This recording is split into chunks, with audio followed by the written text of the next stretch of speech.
આ રેસીપી જોઈને હવે જામનગર નહીં જવું પડે. આજે જામનગરની સૂકી કચોરી બનાવીશું, જે મહિનાઓ સુધી તમે સ્ટોર પણ કરી શકો છો અને સ્વાદ તો મસાલાનો એટલો સરસ આવે છે. ચાલો જોઈ લઈએ રેસીપીને. તો જુઓ, કપ પ્રમાણે આજે આપણે માપ લઈએ એટલે તમને પરફેક્ટ માપની ખબર પડે. તો કપથી આપણે 2 કપ જેટલો લોટ લઈશું અને વજનમાં 250 ગ્રામ જેટલો છે. લોટને પહેલાં ચાળી લેવાનો છે, ત્યાર પછી મીઠું ઉમેરીએ 1 ચમચી પ્રમાણે અને હવે ઉફાળું ગરમ કરેલું ઘી ઉમેરીએ. જો તેલ પણ વાપરી શકાય, પરંતુ ઘીથી છે ને કચોરી મોઢામાં વાગે નહીં એવી ખસ્તા બનશે. તો અહીં ઉફાળું ગરમ ઘી છે 1/3 કપ જેટલું, એટલે કે અડધો કપ હોય તેનાથી થોડુંક ઓછું. અને ધીમે ધીમે હળવા હાથે આપણે મોણ કરીએ તો આ રીતે જુઓ, ટાઈટ સરસ એવી મુઠ્ઠી વળવી જોઈએ અને પછી ભાંગીને સરસ આ રીતે ક્રમ્બલ થઈ જવી જોઈએ. ત્યાર પછી આપણે હવે પાણી ઉમેરશું. તો પાણી પણ ઉફાળું ગરમ લેશું, અડધા કપ જેટલું ગરમ કર્યું છે. ધીમે ધીમે આપણે તેમાં ઉમેરતા જશું અને જુઓ, ઓવર આપણે નથી મિક્સ કરવાનો લોટને, ખાસ ધ્યાન રાખવાનું, ચીકાશ ન આવવી જોઈએ. જો આ રીતે એકદમ ભેગો જ કરતો જવાનો છે, ખાલી આ રીતે બસ. થોડોક ભીનો થશે એટલે ભેગો થતો જશે, પરંતુ ચીકાશ આવે એવી રીતે આપણે બાંધવાનો નથી. જો લોટ ચીકણો થઈ જાય ને તો રિઝલ્ટ પછી કચોરીનું જે પડ છે એ કડક આવશે. અને જુઓ, આપણે જે ભેગો કર્યો છે ને લોટ, એનું રિઝલ્ટ તમને બતાવું. જો આ રીતે અંદરથી એકદમ પોલો પોલો અને છૂટો છે. જુઓ, સેજે ચીકાશ નથી પકડી. પોલો હશે તો આવી રીતે તમે જાડી જાડી જેવો લોટને જોઈ શકો છો. અને જો ચીકણો થઈ જશે ને તો લોટ આપણે જે રોટલીનો બાંધીએ ને એવો દેખાશે. તો બસ ફક્ત દબાવી દઈએ, ઉપરથી થોડુંક પાણીવાળો હાથ કરીને આ રીતે લગાવી લઈએ, કે જેથી મેંદો છે તો લોટ સુકાઈ ન જાય. બસ આ રીતે થોડુંક ભીનો હાથ કરી લઈએ. અને પાણી જુઓ, આપણે અડધા કપ જેટલું લીધું હતું તેમાંથી 3 ચમચી જેટલું વધી ગયું છે. ત્યાર પછી ઘી લીધું હતું તો એમાંથી પણ 2 ચમચી જેટલું વધી ગયું છે. હવે આપણે ઢાંકી દઈએ અને તેને રહેવા દઈએ. અને એનો પ્રોપર કોઈ ટાઈમ નથી. મસાલો કરી લઈએ હવે. તો જુઓ, વરિયાળી છે, આખા ધાણા સૂકા છે અને જીરું છે. બધું જ આપણે 2 ટેબલ સ્પૂન પ્રમાણે લેવાનું છે અને ધીમા ગેસ પર તેને શેકતા જવાનું છે. થોડીક આમ સુગંધ આવવાની શરૂઆત થાય, વરિયાળીની, જીરુંની અને ધાણાની સુગંધ સરસ એવી આવતી હોય છે. થોડીક શરૂઆત થાય એટલે તેમાં 2 ટેબલ સ્પૂન પ્રમાણે સફેદ તલ ઉમેરી દઈએ અને તલ છે તેને પણ ધીમા જ ગેસ પર આપણે શેકતા જઈએ. થોડોક તમને તલ ફૂટવાનો અવાજ આવવા મળે ત્યાર પછી આપણે તેની અંદર ગેસ બંધ કરીને 1/3 કપ પ્રમાણે સૂકું ટોપરું લેવાનું છે. તમે રેડીમેડ ટોપરાનું જે છીણ આવે એ પણ લઈ શકો છો. અને મેં અહીં વાડકું આવે ને તેના નાના નાના ટુકડા કરીને 1/3 કપ જેટલું લીધું છે. તેને પણ વાસણ આપણું ગરમ છે ને ત્યાં જ શેકી લેવાનું છે. તેને ઓવર આપણે ગેસ ચાલુ કરીને શેકવાનું નથી, ઠંડુ થવા દઈએ. ત્યાં સુધીમાં જુઓ, અહીં આપણે મગની જે તળેલી દાળ હોય છે તેનો ઉપયોગ કરવાનો છે. તો 3/4 કપ એટલે કે પોણા કપ જેટલી છે, તેને ગ્રાઇન્ડ કરી ભૂકો કરી લીધો છે. ત્યાર પછી હવે જુઓ, ભાવનગરી ગાંઠિયા હંમેશા વાપરવામાં આવે છે, પરંતુ મેં 3 વાર કચોરી બનાવીને તમારી સાથે શેર કરી તો રિઝલ્ટ એકદમ પરફેક્ટ આજે તમારી સાથે શેર કરું છું.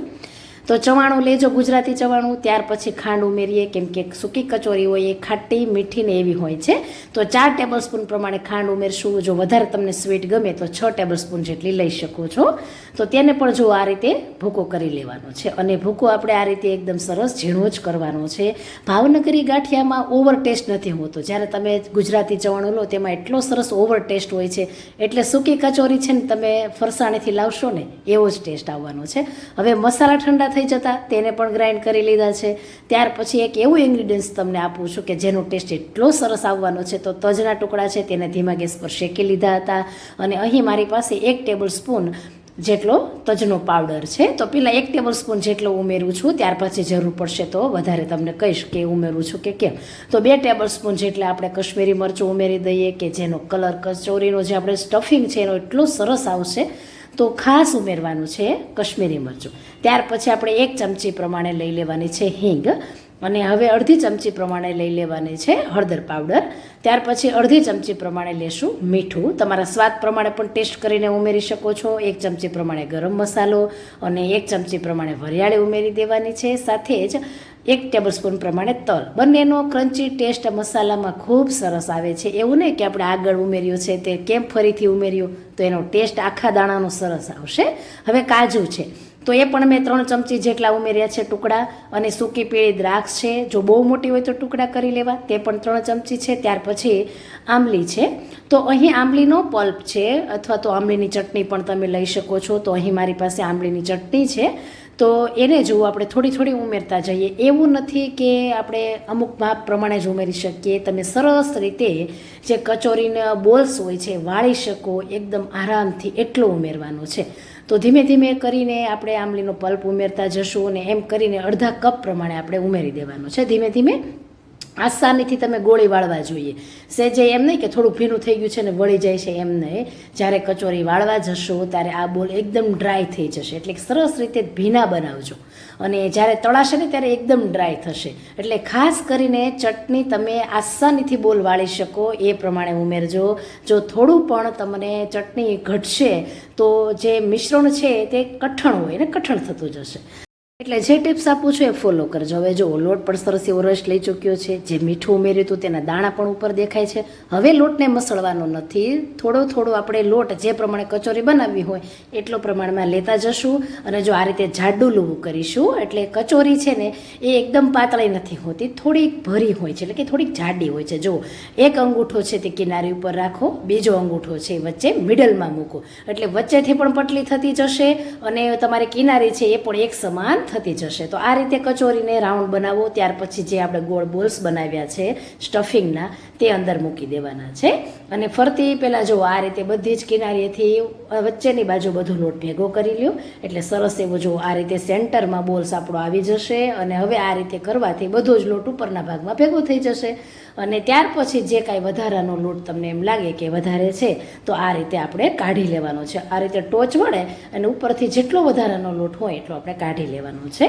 અને હવે જુઓ જે ઉપરનો લોટ છે ને તેને આપણે કેવું ઢાંકણ બંધ કરીએ એવી રીતે આપણે આ રીતે કરવાનો છે. અને ત્યાર પછી આપણે આ રીતે સરસ રીતે વાળી લેવાનો છે.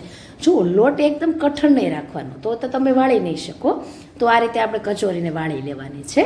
અને આ રીતે બધી જ કચોરી વાળી લેવાની છે. ત્યાર પછી આપણે તેલ કેવું ગરમ રાખવાનું છે તો ઓછું ગરમ, થોડા થોડા નાના બબલ્સ આવે એ પ્રમાણે આપણે રાખવાનું છે. જોઈ શકાય છે કે થોડા થોડા ધીમા ધીમા બબલ્સ આવે છે. જો પડ છે ને થોડુંક જાડું હોય છે અને કચોરી મોટી છે, આપણે તેને ધીમા જ ગેસ પર તળાવવા દેવાની છે. ધીમે ધીમે તળાય તો જ કચોરી ખસ્તા બનશે. જો ઉપર જે ફરફોલા જેવો એટલે કે પરપોટા જેવો ભાગ નથી આવ્યો એટલે બેસ્ટ તમારું રિઝલ્ટ છે. જો પરપોટા આવી જશે તો પછી કચોરી એટલી બધી સરસ ક્રિસ્પી રહેતી નથી. અને બીજી એક ટિપ્સ આપો કે જ્યારે લોટ બાંધો ને ત્યારે તમે 1/4 ટીસ્પૂન પ્રમાણે બેકિંગ પાવડર પણ ઉમેરી શકો છો પડને નરમ બનાવવા. તો 10 મિનિટ જેટલો ટાઈમ લાગ્યો છે અને લાસ્ટમાં થોડોક ફાસ્ટ ગેસ કરીને ગોલ્ડન કલર લાવી દેવાનો છે. બહુ સરસ એવી ખસ્તા બને છે. 40 થી 45 દિવસ સુધી તમે તેને રૂમના તાપમાને સાચવી પણ શકો છો એર કન્ટેનરમાં ભરીને. એકદમ મસ્ત ખસ્તા બની છે. અને જુઓ આ મારે ઓર્ડરની છે અને 3 વાર મેં આ કચોરી બનાવી છે. 2 વાર મેં ઓર્ડર લીધા છે અને સાથે 1 વાર મેં ઘરે બનાવી છે. બહુ જ પરફેક્ટ એકદમ મસ્ત રેસીપી છે. આમ વખાણ નથી કરતી પણ એકવાર ટ્રાય ચોક્કસથી કરજો એ હું તમને કહીશ.